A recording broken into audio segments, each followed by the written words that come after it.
അപ്പുറത്തെ ചേട്ടന്റെ വീട്ടിൽ നിന്ന് ഒരു ചത്ത കോഴിയെങ്ങ എടുത്തുകൊണ്ട് വന്നു. ആരും കാണാം.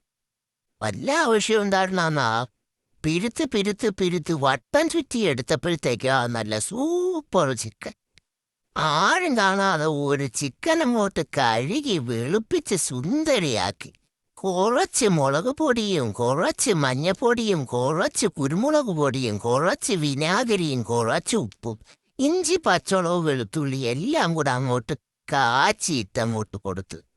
എന്താ പരിമളമുള്ള ചിക്കനായി, ചത്ത കോഴി ചിക്കനായി.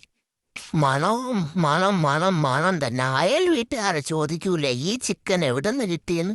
ഒന്നും നോക്കിയില്ലെന്നേ, അങ്ങോട്ട് പെരട്ടിന്നേ.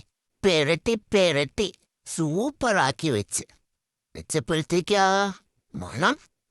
അപ്പുറത്തെ വീട്ടിലും ഇപ്പുറത്തെ വീട്ടിലും ഈ വീട്ടിലും എല്ലാ വീട്ടിലും അടിപൊളി മണം. ചിക്കൻ ഫ്രൈ ആണോ, കബാബാണോ, 65 ആണോ എന്നറിയാൻ വയ്യാത്തൊരു ചിക്കനായി അങ്ങ് മാറി. പെരട്ടി വെച്ചപ്പോഴോ അതിന്റെ പരിമളവും തിളക്കവും കണ്ട് എന്റെ ഭഗവാനേ, ദോ ചൂട് തിളക്കണ എണ്ണയും അതിലങ്ങോട്ട് ചടപട ചടപട അങ്ങ് വാരിയിട്ട് കൊടുത്ത് തിളച്ച് അത് അവിടെ കിടന്നങ്ങ് മൊരിഞ്ഞ് വന്നപ്പം ഞാൻ കണ്ട് ഞെട്ടിപ്പോയി.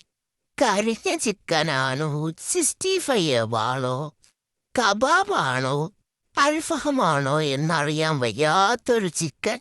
ഇത് കണ്ടിട്ടേ നിങ്ങളും നോക്കിയിരുന്ന് ചെയ്യാൻ മറക്കരുത് കേട്ടാ. കരിഞ്ഞ ചിക്കനൊന്നും അല്ല കേട്ടാ, അടിപൊളി ചിക്കൻ ഫ്രൈയാ. ചെയ്യാൻ മറക്കരുത് കേട്ടാ. വരുമോ? എല്ലാ ദിവസവും കരിഞ്ഞ ചിക്കനും കരിഞ്ഞ പാത്രത്തിൽ നമുക്ക് എല്ലാവർക്കും ഇരുന്ന് കഴിക്കാൻ പറഞ്ഞേ.